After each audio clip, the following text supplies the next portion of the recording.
Hi, how's it going? Right on, right on. Well, welcome to the neighborhood bike shop, and I am at work. This is what I do on the regular. This has nothing to do with my custom bikes. This is just me servicing bikes for friends and clients. And I had a friend, Arlo, good guy that I'll probably talk about a whole bunch more in this video. Brought me a couple bikes. He brought me a kid's bike, just a huffy girl's bike that just needs to be gone through.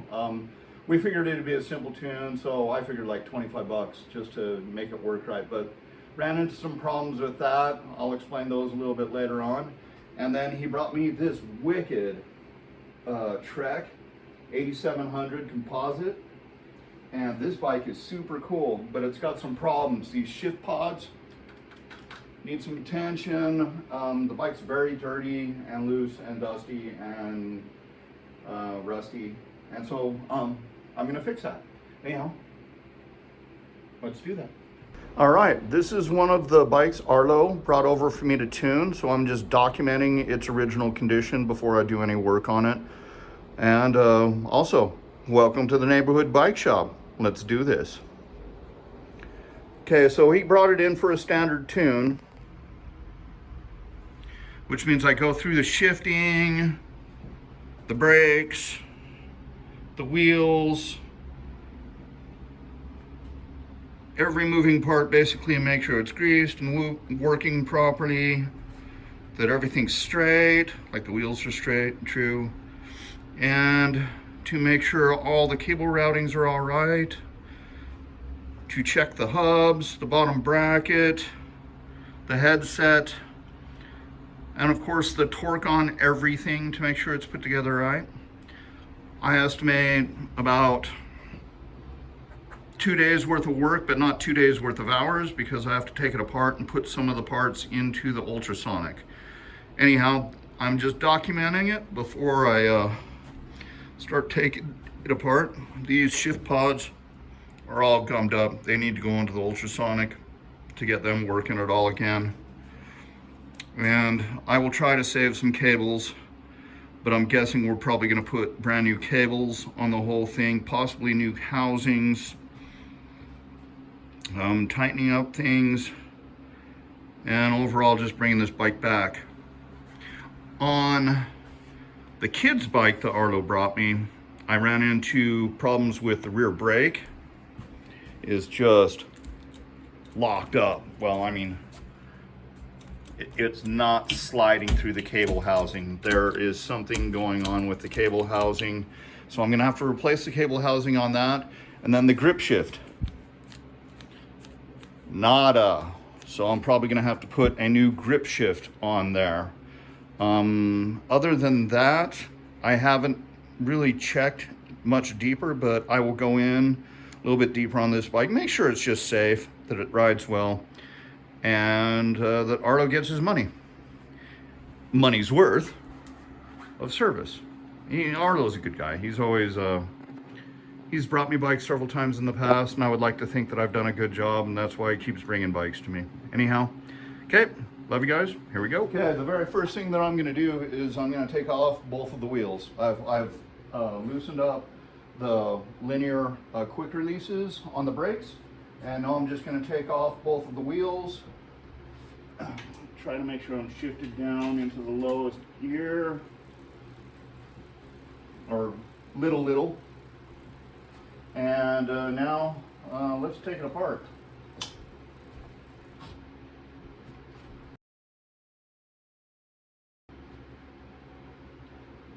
Brake pads on the rear are done. We need new brake pads on the rear.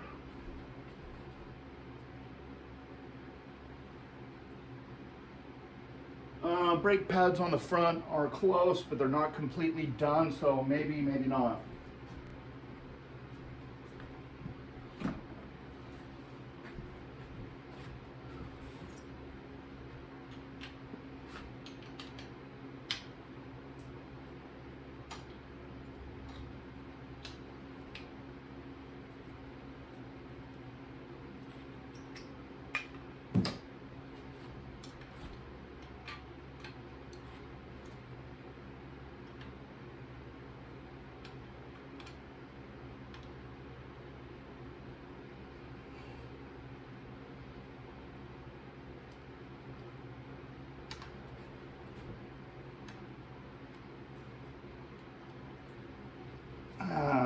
Time to go plug in the air compressor. Time out. Time in. Okay, now with the air compressor charged up and ready to go, I'm going to get these grips off. I use an air compressor to do this.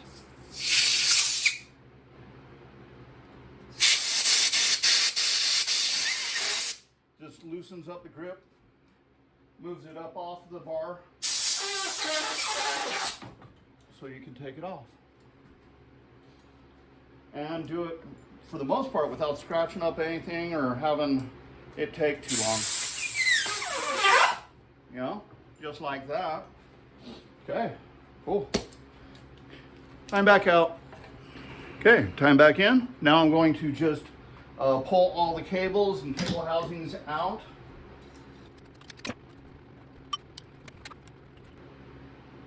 This bike has some cool parts like this roll-a-majig right here. This thing can double the power on the cable, so you really get a strong pull on these linear brakes.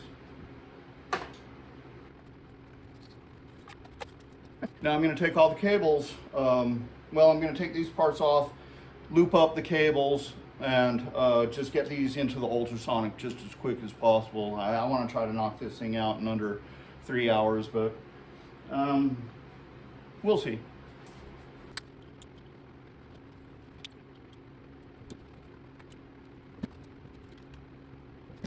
Okay, I am also going to take the linear brake calipers completely off of the bike so that I can clean the fork and the calipers thoroughly. Keeping everything together.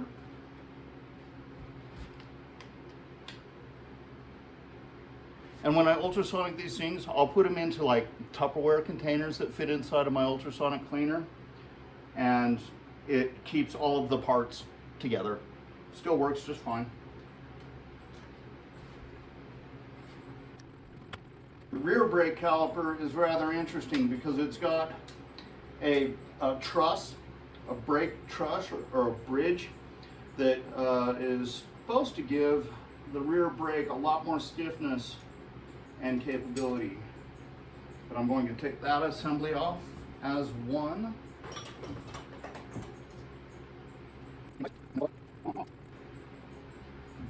You always find something interesting on these bikes.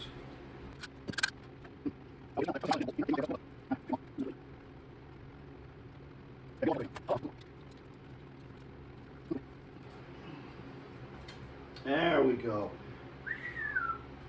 Them boys are rusty. Let me show you what we got. Okay, everything apart on the front fork, but we are dirty and rusty.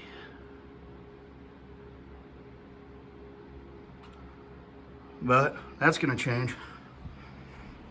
I'll go in and double check the headset and back on the rear brake post. Just wanted to document how rusted out these guys are. Okay, all right. Now I've decided that this chain is done. It's too rusted to recover, and there does not seem to be a master link.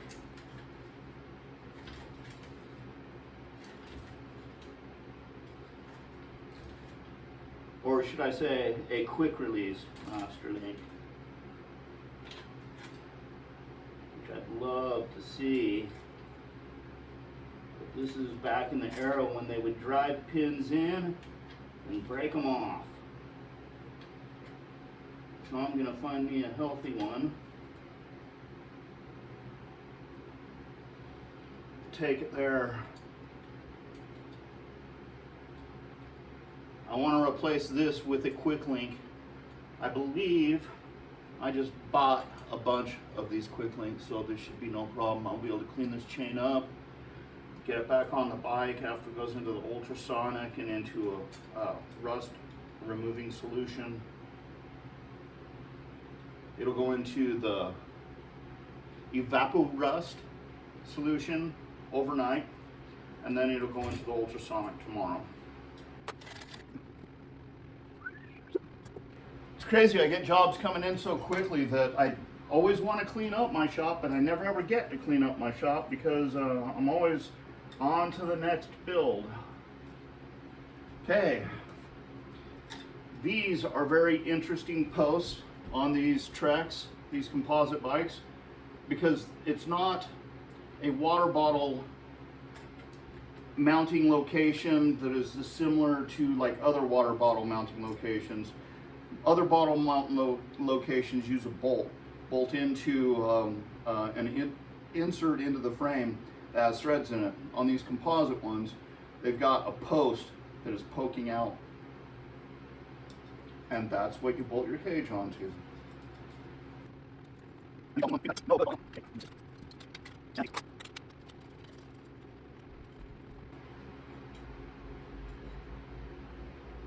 Got to be careful not to lose the original washers.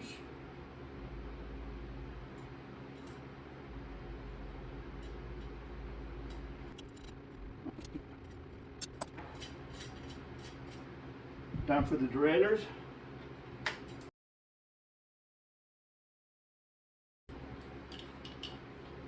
Okay, now we'll take off the pedals.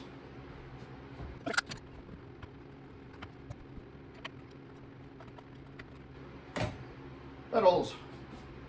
Time to pull the cranks. Spanner.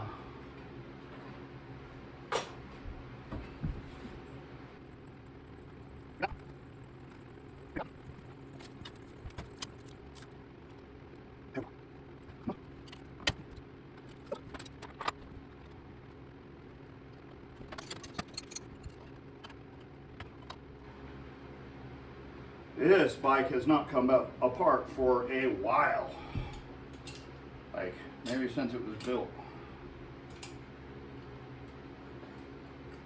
They're a cool bike. Gonna take some work though.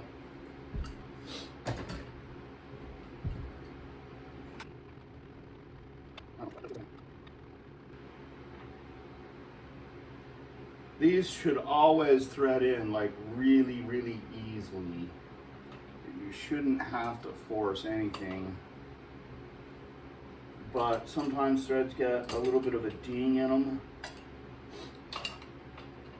So you can put a little pressure into it. I can feel this thing's got a little bit of a wobble in it. And we're actually kind of chasing the threads by taking this crank off right now.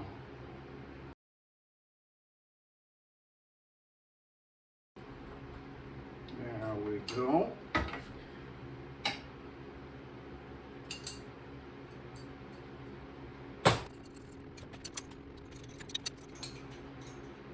Put my tools away too soon.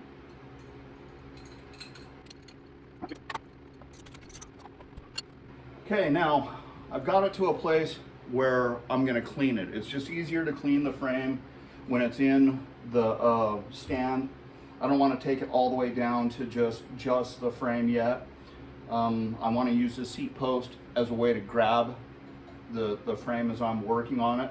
I'm also going to be inspecting it for craps, anything that might make it a dangerous bike to ride, and removing whatever this is, and basically get the whole thing cleaned up. After I get done with that, once I get closer, then I'll go in and I'll take a look at the headset, what's going on in here, because it feels fine. It feels like it's supposed to feel. In fact, it's got, back in the day they had a center steer, kind of like the SI or the center steer stabilizers that they have on newer like bikes, where it's got like a spring in here. This has a headset that does that, and if I remember correctly, it's a Tioga, and it was specifically made to do that. Like that was on purpose. All right, so on to the bike cleaning, and you don't need to see that. I'll just wash it up, and then when you see it again, it'll be all clean, and it'll be time to put it back together. So, wait, no.